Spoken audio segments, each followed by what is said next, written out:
اگر آپ سمجھتے ہیں کہ تاریخ صرف کتابوں میں دفن سچ ہے تو یہ ویڈیو آپ کی سوچ بدل دے گی، کیونکہ آج ہم ایک ایسے سوال کو چھیڑنے جا رہے ہیں جو صدیوں سے خاموشی کے ساتھ زندہ ہے۔ پارسی اپنی بہن سے شادی کیوں کرتے ہیں؟ یہ سوال صرف چونکانے والا نہیں بلکہ تہذیب، مذہب اور طاقت کے خطرناک امتزاج کو بے نقاب کرتا ہے، اور اگر آپ نے آخر تک نہ دیکھا تو آپ ایک بہت بڑی حقیقت سے محروم رہ جائیں گے۔ سوچئے ایک ایسا معاشرہ جو خود کو پاکیزگی اور سچائی کا لمبردار کہتا ہو، وہاں ایسے رشتے کیوں جائز سمجھے گئے جو آج دنیا کے لیے ناقابل تصور ہیں؟ یہی وہ جگہ ہے جہاں پارسی تاریخ کا سب سے متنازع باب شروع ہوتا ہے۔ قدیم ایران میں زرتشتی روایات کے اندر کچھ ایسے نظریات ملتے ہیں جنہیں خیوتودا کہا جاتا ہے، یعنی قریبی رشتوں میں شادی، اور یہ تصور اچانک نہیں آیا بلکہ اسے مقدس اور روحانی فائدے سے جوڑا گیا تاکہ نسل پاک رہے اور طاقت مخصوص خاندانوں میں محدود رہے۔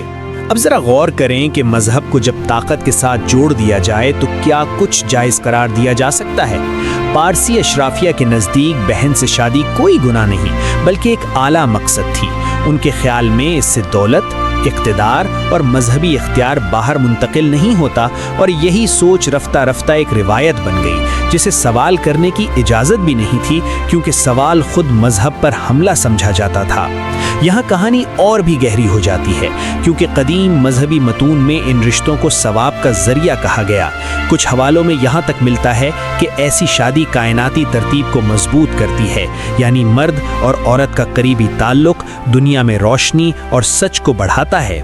اب سوچئے، جب ایک بچہ یہ سب سن کر بڑا ہو تو اس کے لیے صحیح اور غلط کی تعریف کیا رہ جاتی ہے؟ لیکن ہر وہ چیز جو مقدس کہہ دی جائے لازمی نہیں کہ فطری بھی ہو۔ تاریخ گواہ ہے کہ ان رشتوں کے نتیجے میں جسمانی اور ذہنی مسائل پیدا ہوئے، مگر ان باتوں کو دبایا گیا کیونکہ سچ طاقتوروں کے خلاف جاتا تھا۔ پارسی معاشرے میں عام لوگ ان روایات کو اپناتے نہیں تھے، بلکہ یہ زیادہ تر شاہی اور مذہبی طبقے تک محدود تھیں جو خود کو عام انسانوں سے برتر سمجھتے تھے۔ یہ بھی یاد رکھنا ضروری ہے کہ وقت کے ساتھ ہر مذہب اور تہذیب نے خود کو بدلا، پارسی بھی اس سے مستثنی نہیں۔ جب وہ ایران سے ہجرت کر کے ہندوستان آئے تو یہاں کے سماجی دباؤ اور اخلاقی اقدار نے ان روایات کو آہستہ آہستہ ختم کر دیا۔ آج کے پارسی اس عمل کو نہ صرف مسترد کرتے ہیں بلکہ اسے اپنی تاریخ کا ایک تاریخ باب مانتے ہیں۔ مگر سوال یہ ہے کہ ہمیں یہ سب جاننا کیوں ضروری ہے؟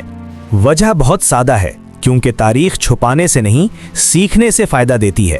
جب ہم یہ سمجھتے ہیں کہ کس طرح مذہب کو استعمال کر کے غیر فطری چیزوں کو جائز بنایا گیا، تو ہم آج کے دور میں بھی ایسی سازشوں کو پہچان سکتے ہیں جہاں طاقتور طبقہ اپنی سہولت کے لیے اخلاقیات کو موڑنے کی کوشش کرتا ہے۔ یہ کہانی صرف پارسیوں کی نہیں بلکہ ہر اس معاشرے کی ہے جہاں سوال کرنے پر پابندی لگا دی گئی۔ جب بہن سے شادی جیسے عمل کو مقدس کہا جا سکتا ہے تو پھر کوئی بھی چیز سوال سے بالاتر نہیں رہتی۔ یہی وجہ ہے کہ تنقیدی سوچ انسان کو آزاد بناتی ہے اور اندھی تقلید غلام۔